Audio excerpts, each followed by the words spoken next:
Hey everyone, मेरा नाम मोहम्मद नदीम है और आप देख रहे हैं मेरा YouTube channel know your car with Mohammad Nadeem. तो guys, thank you so much, आपने मेरे चैनल पे विजिट किया। एक रिक्वेस्ट है, अगर आप चैनल पे नए हैं तो प्लीज पूरा चैनल विजिट करिए। इसमें आपको काफी सारे इन्फॉर्मेटिव वीडियोस मिलेंगे जो डे टू डे बेसिस में आपको आपकी व्हीकल के फीचर्स एकदम सिंपल वे में समझने में और उनको यूज करने में हेल्प करेंगे। ये सब फीचर्स देखने के बाद अगर आपको वीडियोस पसंद आ रहा है तो अगेन रिक्वेस्ट है, प्लीज मेरे चैनल को सब्सक्राइब करिए और वीडियोस को लाइक करिए। तो चलिए, जैसा कि आपने कैप्शन देखा, आज हम लोग बात करने वाले न्यू इनोवा हाई क्रॉस में ZX and ZX O variant में जो automatic climate control dual zone AC आता है उसके बारे में। ठीक है, अब इसमें एक चीज मैं आपको स्टार्टिंग में ही बता दूं, जो डुअल जोन एसी है वो एप्लीकेबल होगा सिर्फ टॉप एंड में, बाकी ऑटोमेटिक क्लाइमेट कंट्रोल एसी आपको VX में भी मिल जाता है। डुअल जोन जो फॉर्म होता है front row and second row का, वो सिर्फ आपको ZX and ZX O variant में मिलता है। उसके अलावा अगर मैं बात करूं तो VX में भी आपको ऑटोमेटिक क्लाइमेट कंट्रोल एसी आता है। VX में रियर भी जो है उसका ब्लोअर फैन ऑटोमेटिक आता है, बट टेम्परेचर कंट्रोल उसमें आपको मिलता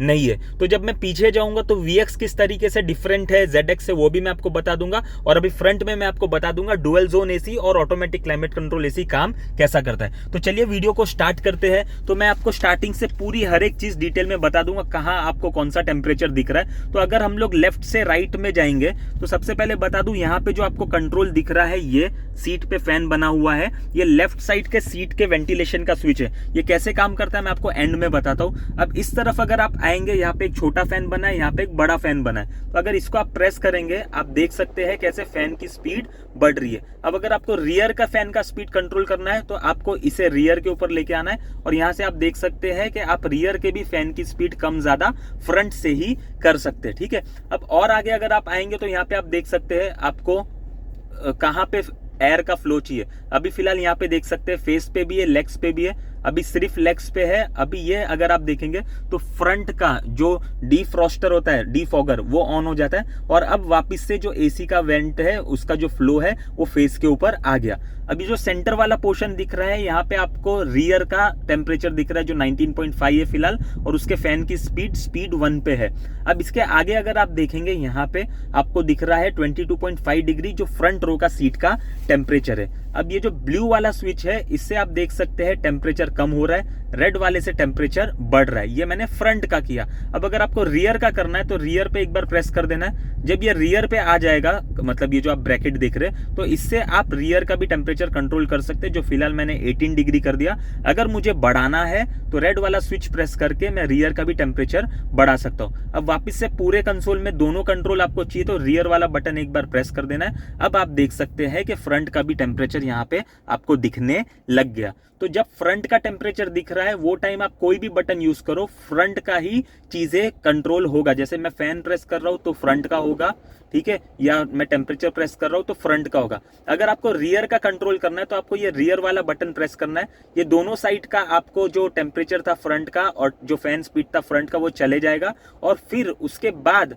आप देख सकते हैं कि आप कैसे किस तरीके से रियर का भी फैन का कंट्रोल कर सकते हैं। तो जैसे आप सबको पता होगा, ज्यादातर इनोवा हाई क्रॉस या जो बड़ी गाड़ियां होती है उसमें लोग पीछे बैठते हैं। यस, लोग ट्रेवल भी करते हैं, ड्राइव भी करते हैं खुद भी, बट अगर लोग पीछे बैठ रहे हैं तो फ्रंट सीट से अगर किसी को ड्राइवर वगैरह को कंट्रोल करना है तो उनको भी यहाँ पे पूरा कंट्रोल दिया हुआ है। और ये जो लास्ट का स्विच है राइट वाला, ये स्विच आपको जो मिल रहा है, ये ड्राइविंग सीट का जो वेंटिलेशन है उसका स्विच है। अब ये वेंटिलेशन का मैं आपको बता दूं कि अगर मैं इसे एक बार प्रेस करूंगा तो टॉप स्पीड से सीट में जो परफोरेशन है यहाँ पे से वेंटिलेशन जो है वो ब्लो होगा। ठीक है, अब अगर इसे आपको स्पीड कम ज्यादा करना है तो ये 2 पे कर दिया मैंने फैन, 1 पे कर दिया फैन, और यहाँ पे मैंने फैन को बंद कर दिया। सेम वेस लेफ्ट साइड का अगर मैं प्रेस करूंगा एक बार तो टॉप स्पीड से फैन जो है सीट के वेंटिलेशन का वो ब्लो होना चालू होगा। अब इसे मैं 2 पे कर सकता हूँ, 1 पे कर सकता हूँ, और इसको मैं बंद भी कर सकता हूँ। तो ये बहुत इजी कंट्रोल मिल गया जो आप देख सकते हैं। अब अगर आप नीचे देखेंगे, यहाँ पे आपको इंटरनल एयर सर्कुलेशन मोड मिल जाता है,